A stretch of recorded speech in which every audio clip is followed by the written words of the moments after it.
So what is your motivation? Do you want to save money, or do you want the best monthly payment? Like, what does that look like for you?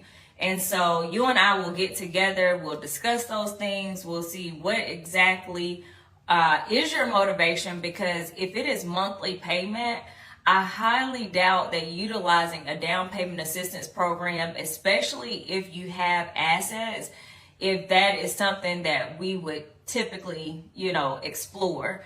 I have been quoting people that have their own funds in the fives. So I would say, like, definitely explore. And when I say the fives, I'm talking about interest rates. So I would say definitely explore going the traditional route if you have cash. If you don't have cash, we've been able to really also negotiate closing costs with our sellers.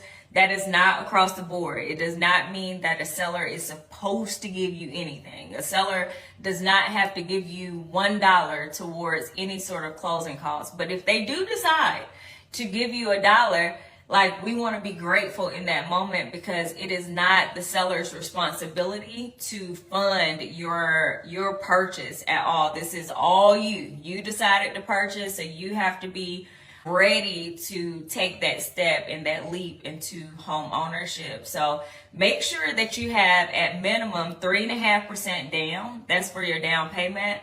So whatever the purchase price is. So always try your hardest to be overly prepared, so that if we do have the ability to give you more, then we have that. But we want to make sure that the foundation and the mindset is set correctly, to where you're starting with, okay, let me at least have my down payment. I want you to get whatever the purchase price is, because y'all be out here shopping on places that we don't like, Zillow. But go on and go to your, start shopping around. You can even go to our website, skygroup.atl.com. We actually have invested in our site to where you're getting live listings, so you can go and play around on there and shop around. But there's also a calculator on there, or you can just do it on your own and get that purchase price and multiply it by 3.5%. Multiply it by 3.5%, okay? So whenever you do that, it'll tell you what your down payment is. That does not equate to your closing costs.